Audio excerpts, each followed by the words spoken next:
আমি তো কমেন্ট সেকশনটা কোনো কারণে বন্ধ হয়ে আছে একটা এতে একটা কোনো কিছু আমি সেটিং রেস্ট্রিক্টেড মোড সেটাকে ঠিক করতে পারছি না আমার আলসেমির জন্য বা যাই কিছু, কিন্তু তাও আমি দমে যাইনি, সেই জন্য বলছি। আহ, রূপম বলে একটি ছেলে, সেও বুঝতে পারবে যে নিশ্চয়ই তার এতে তো রেসপন্সগুলো আসছে কখন আমি লাইক করেছি কি না বা এ করি না।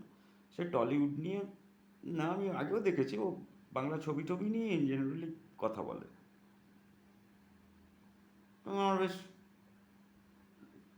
ভাল লাগে শুনতে অনেকক্ষণ ধরে, কারণ খুব একটা আহ, মানে একদম প্রায় কথোপকথনের ভাষাতে সিনেমা নিয়ে ফিল্ম নিয়ে আলোচনা করে, আমার বেশ শুনতে ভালো লাগে,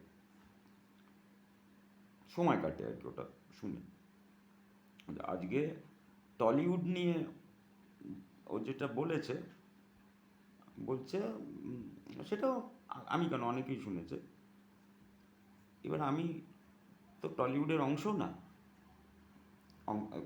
অংশ না হলেও আম, মানে টলিউডের কোনো স্বার্থর সাথে আমার কোনো স্বার্থ জড়িত না। সে ফলে আমার খুব বেশি জিনিসটা নিয়ে মাথা ঘামানো উচিত না, কারণ আমার মনে হয় টলিউড নিয়ে অতটা চিন্তা করার মতন আমার মেন্টাল এনার্জি নেই। সত্যি কথা বলতে কি, টলিউড নিয়ে খুব বেশি চিন্তা করার মতন আমার মেন্টাল এনার্জি নেই, যে কোনো কারণে হোক। এটা আমার খামতি একটা চরিত্রের। আর আমার ধারণা আইনক্সে যে ছবিগুলো চলে আর কি ওইখানে, মানে এতে ওটা হচ্ছে যারা মানে টমেটো সস এবং ধনেপাতার চাটনি দিয়ে ফুচকা খেতে ভালোবাসেন, সেরকম একটা ব্যাপার।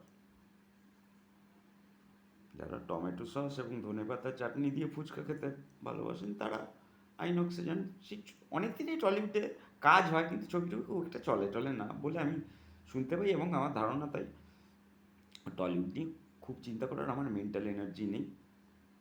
এটা বলে আমি একটা রিলিফ পেলাম।